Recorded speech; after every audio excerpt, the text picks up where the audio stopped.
বিএনপির কাছে বাংলাদেশ নিরাপদ নয় বলে মন্তব্য করেছেন ইসলামী ছাত্র শিবিরের সাধারণ সম্পাদক নুরুল ইসলাম সাদ্দাম। দেশ জুড়ে যখন চলছে রাজনৈতিক অস্থিরতা, নির্বাচনকে সামনে রেখে সহিংসতা বাড়ছে দেশের আনাচে কানাচে, তখন মাঠের রাজনীতিতে চলছে অভিযোগ আর পাল্টা অভিযোগ। যে বিএনপির কাঁধে ভর দিয়ে একটা সময় বাংলাদেশের রাজনীতিতে অনুপ্রবেশের সুযোগ পায় জামায়াতে ইসলামী, সেখানে ক্ষমতার একক ভাগাভাগিতেই তাদের সঙ্গেই সবচেয়ে বড় প্রতিদ্বন্দ্বিতায় জড়ালো রাজাকার এবং যুদ্ধাপরাধীর অভিযোগে অভিযুক্ত এই রাজনৈতিক দলটি। কিন্তু কেন হঠাৎ করে প্রকাশ্যে দ্বন্দ্বে জড়াচ্ছে বিএনপি জামায়াত? কেন বিএনপির কাছে বাংলাদেশ নিরাপদ নয় বলে মনে করে ছাত্র শিবির? ভাতৃপ্রতিম সংগঠন হয়েও কেমন যাচ্ছে আওয়ামী লীগ বিহীন প্রধান দুই রাজনৈতিক দলের মাঠের রাজনীতি? সেসবের বিস্তারিত নিয়ে থাকছে আজকের বিশেষ আয়োজন। ঘনিয়ে আসছে বাংলাদেশের জাতীয় নির্বাচন, উত্তেজনা ছড়িয়ে পড়ছে দেশের আনাচে কানাচে। শহর থেকে গ্রাম, বন্দর থেকে হাট বাজার, চায়ের দোকান কিংবা রিকশার গ্যারেজ, সবখানে চলছে রাজনৈতিক আলোচনা।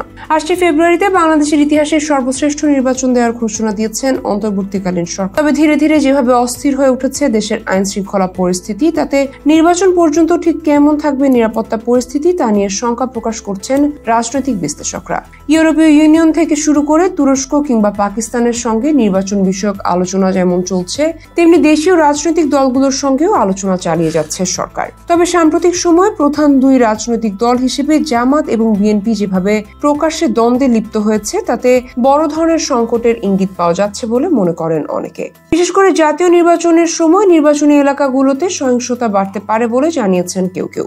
দেশ জুড়ে অসংখ্য খুনের ঘটনা ঘটে যাচ্ছে অবলীলায়, সেখানে বাদ পড়ছে না রাজনৈতিক দলের নেতাকর্মী থেকে শুরু করে সাধারণ মানুষ পর্যন্ত। তবে এত হত্যাকাণ্ডের পরও নির্লিপ্ত এক ভাবমূর্তি নিয়ে বসে আছেন সরকার মহোদয়। আর প্রশ্ন উঠছে, আগামী নির্বাচনে ঠিক কিভাবে ক্ষমতা হস্তান্তর করবে সরকার? এদিকে বিএনপি এবং জামায়াতের প্রকাশ্যে দ্বন্দ্বে লিপ্ত হওয়ার কারণে সংকটের মাত্রা বাড়ছে ধীরে ধীরে। জামায়াত ইসলামের ছাত্র সংগঠন ইসলামী ছাত্র শিবিরের দাবি, বিএনপির হাতে নিরাপদ নয় বাংলাদেশ।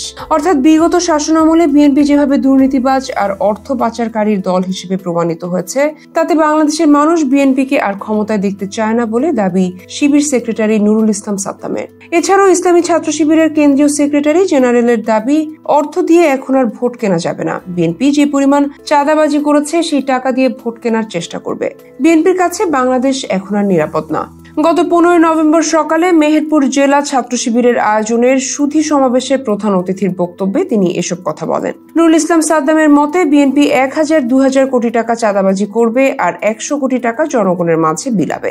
বিএনপিকে ভোট দিলে তারা আবার চাঁদাবাজি করে সেই টাকা উসুল করে নেবে। ছাত্র শিবিরের এই নেতার দাবি, বিএনপি কখনো নিজেদের টাকা বিলি করে না। বিএনপিতে এত ভালো লোক নেই। আন্তঃকন্দলে তারা 185 জন নিজেদের লোককে হত্যা করেছে। জুলাইয়ে তাদের এত শহীদ নাই, বুকে হাত দিয়ে তারা বলতে পারবে না। 155 জন লোকের একটা তালিকা তারা ফেসবুকে দিয়েছিল, তার বেশিরভাগই শিবিরের লোক ছিল। নিজেদের তালিকা ভরানোর জন্য ছাত্র শিবিরের নাম ব্যবহার করেছে বিএনপি। তাই সব মিলিয়ে বিএনপির অতীতের দুর্নীতি আর বর্তমান চাঁদাবাজির ঘটনায় দেশবাসী অতিষ্ঠ বলে দাবি শিবিরের নেতার। আর এসব বিবেচনায় সব মিলিয়ে বিএনপির হাতে বাংলাদেশ নিরাপদ নয় বলে দাবি করেছেন ছাত্র শিবিরের কেন্দ্রীয় সেক্রেটারি জেনারেল নুরুল ইসলাম সাদ্দাম।